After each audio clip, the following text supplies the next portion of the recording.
Hey everybody, it's Jamie with Spokane Audio Video. Today we're going to go over the full Radenso Ultimate 2.0 radar and laser defense kit we put in this 2025 Porsche Cayenne.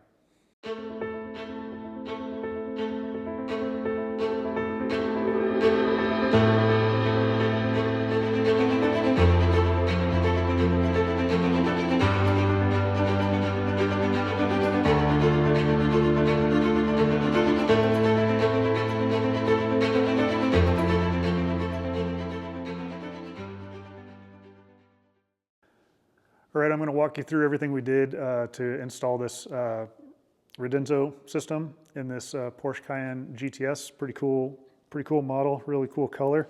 I haven't seen this color before. We'll start with the back here. Back here in the back, we did 2 of the RX sensors that come with the kit for laser jamming. Those fit right up in here really nice, kind of out of the way, and they blend in pretty good with this color. There is a radar detector sensor that's behind the bumper here. We were able to tuck up under out of the way. That can be behind the plastic. It'll read through the plastic, so those don't have to be out. One thing with these sensors though is you definitely need to make sure that they are be perpendicular to each other, or I guess that'd be parallel to each other, and then they also need to be level up and down. They can't be like facing towards the ground or up towards the sky. They need to be level. So we take a lot of time to make sure that these are flat, and then they're also level with the ground. All right, here in the front, you're gonna see that we have 3 laser jammers in the front. We have the 2 bigger sensors, which are the RX sensors, and then the center sensor is what they call a TX sensor. This one has 10 times the jamming power as one of these. So when you use a kit like this, this does most of your jamming, and this does most of your receiving. So you need to make sure that you have enough sensors to cover the front end of the car too. On bigger trucks, we'll use more sensors so that you can cover the full area. As for the radar sensor, that is back here behind the plastic, behind the bumper. So it sees through, just like on the back, it'll see through the plastic. We also did, up in this area, we made a mount out of aluminum to mount the GPS antennas. That way, if anybody were to, say, tint the windshield with a metallic type tint or anything like that. And some of these new cars will have a glass in them where the GPS doesn't work so good. So when it's an option, we try and mount it outside in the bumper under the plastic, and it seems to work the best on these Porsches. If you haven't seen the inside of one of these, it's pretty sweet. This is all a screen all the way across. And then you have your gauges are all a screen too. This one's pretty cool. It's got blue stitching. Anyway, we did the controller for the Radenso down, we flush mounted it into this pocket.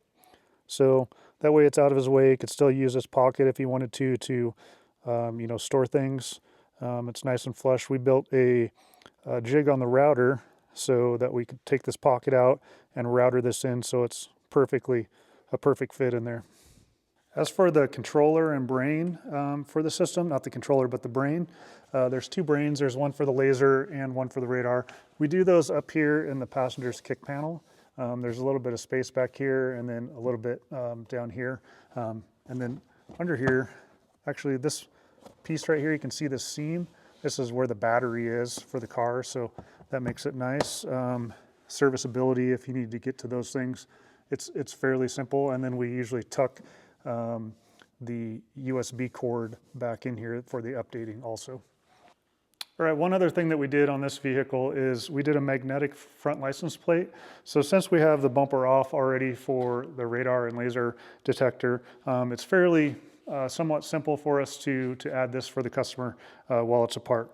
So what we do is we embed some magnets on the back side of this bumper here, and then we take the factory plate frame and then we put magnets in it also. And so then you can just take this, stick it right on there, and it comes on and off without having any holes drilled in your bumper. So on this particular one, this one's pretty thin. So what we had to do is make a little adapter here to space it out so we had room for the magnets. So you can see how the magnets, you'll have a plate that covers this. And then you just got to make sure that you use bolts that aren't too long that are going to hit the paint or anything like that, which these are shorter than the things here. So, and then we put a little bit of felt here for where it actually touches to the car. So this works out pretty good.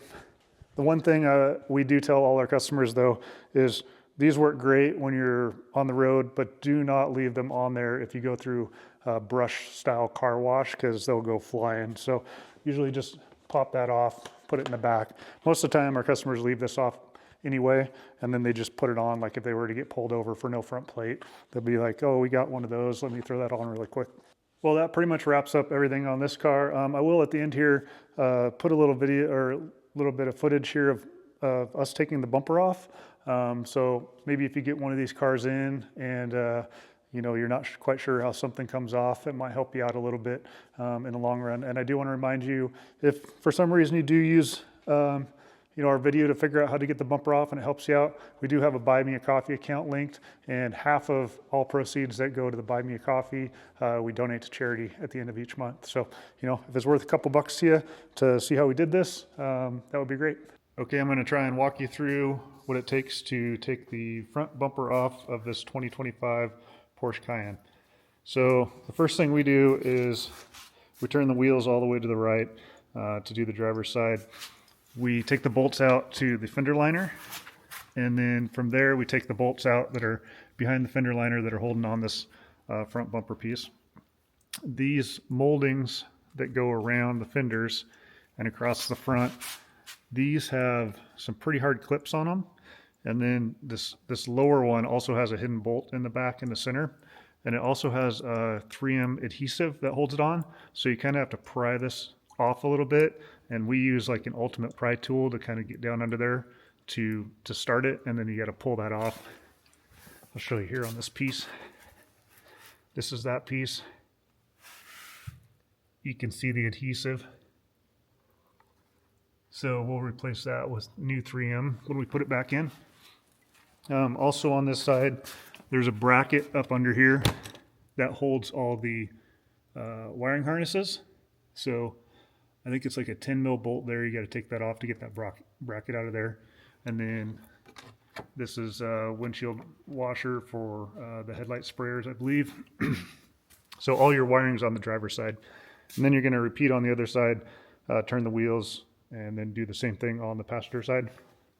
And then you'll take all the bolts off the top here, and then underneath you're going to take off these pieces on each side that are up under here, kind of in front of the tires. And then you're going to take and loosen this carbon fiber piece, and then take out all the bolts underneath. Once you've done all that, you're going to pull these side pieces out to unlock them here, and you have to loosen this trim piece here because it won't let it slide out. There's like a little tab on here. So you're going to pull this out, and then everything will pull off from the front. I'd suggest 2 people to help pull that off. Right, here's another little tip to get the wires in from the front. This cowling piece here comes up. I'm not sure if you can see back in here, but there is a grommet that you can take out right back here. And then you kind of push the carpet out of there'll be some like carpet in the way there. You'll push that out of the way. And then when you come into the inside here, in the door jamb, you can look up in here and kind of push the carpet away, out of the way, or the little sound deadening out of the way. And there's another hole, and then you can get a fish tape all the way through and then run your wires through that grommet. Okay, that's all we got on this one, so we will see you on the next one. Thanks for watching.